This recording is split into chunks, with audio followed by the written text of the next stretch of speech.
So I'm still heavily emotional. I go out to see her, and she's like, well, so how do you feel?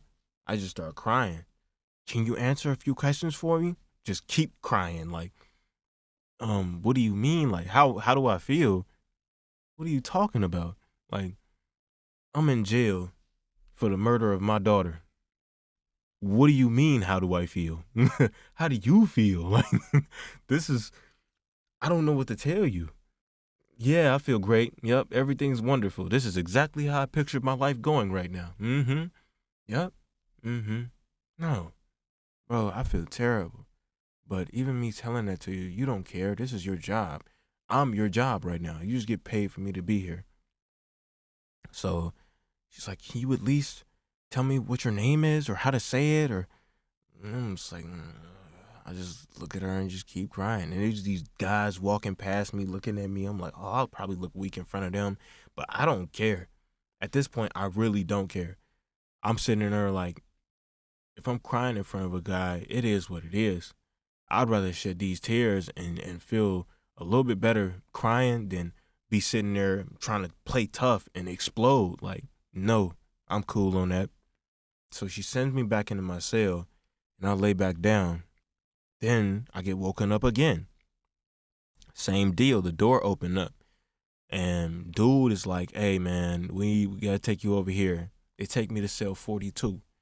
And like, yep, this is our suicide watch. We got to strip you naked and you got to put on this turtle suit. I was like, wait, what? Like, hold on.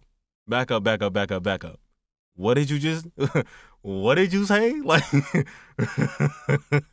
nah, you tripping, bruh. You tripping. I got to do what? Come on now, dude. Why? Like I get it. No, I don't get it. Like, why? Why do I have to do that? Why do I have to do that, bruh? Why are y'all doing this to me? Mr. Peterson, is this something you have to do? Man, stop it.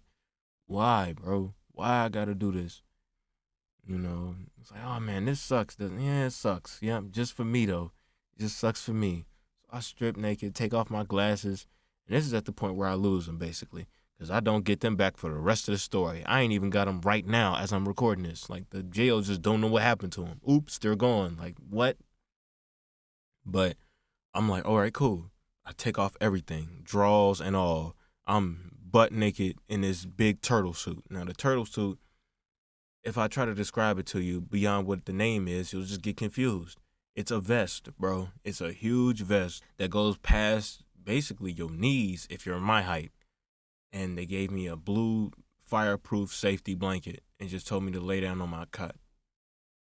Mind you, this is still the first day. This is the first day I'm in here. I'm like, so I done been stripped of my dignity. I done been stripped of my pride. I done been stripped of my clothes. I done been stripped of my name. I've been stripped of everything. I don't have nothing left.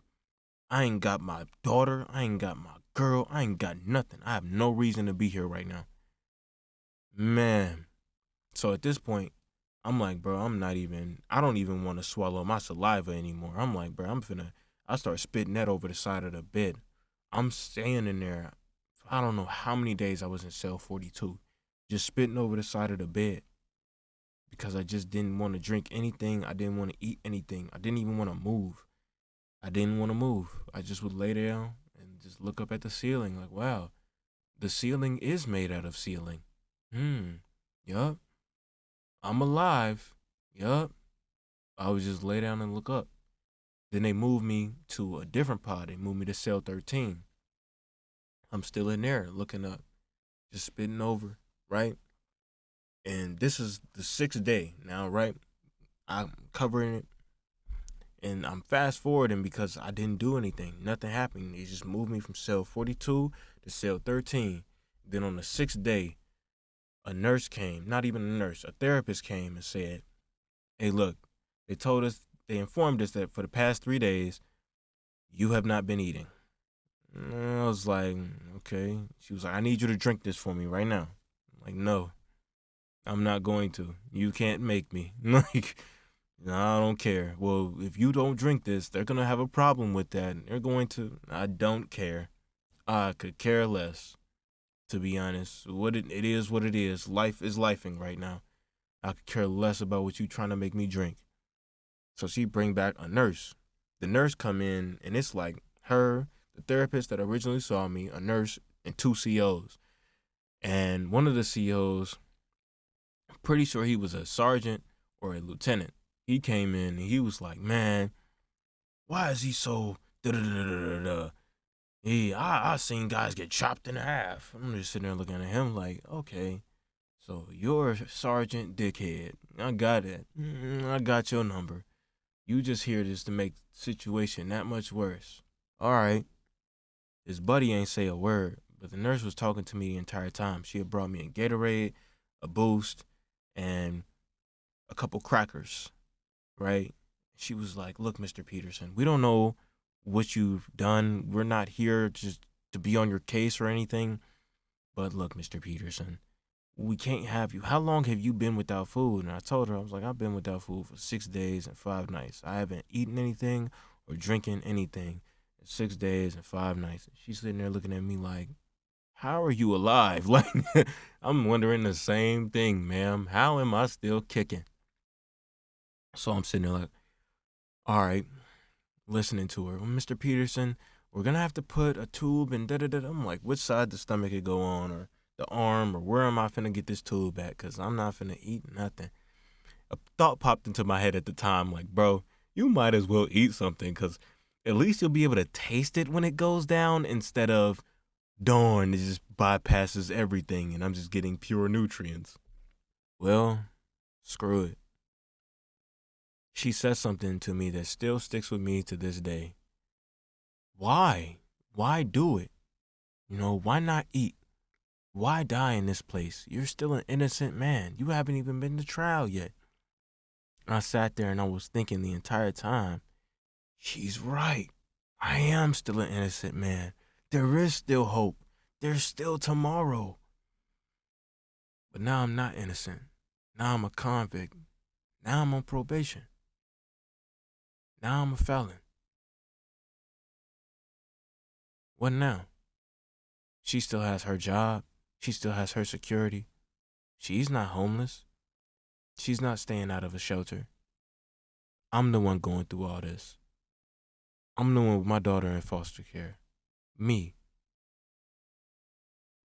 But guess what? I'm not finna give up. I'm not finna just be sitting here complaining about it. To be honest, it was probably the most fun I've ever had not having a home. And it was probably the most learning I ever did while I was inside that cell. Not learning about anything else, learning about myself. But moving forward from that, she was sitting there telling me all of this. And I was like, you know what?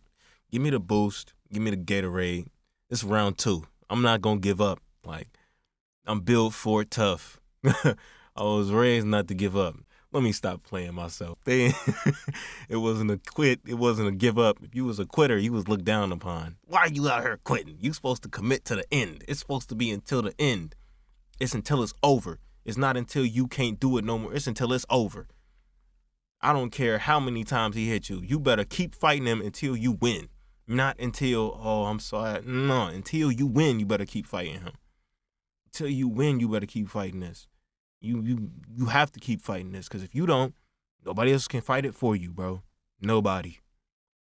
I take the Boost. I drink my little Gatorade, and I'm like, all right, round two.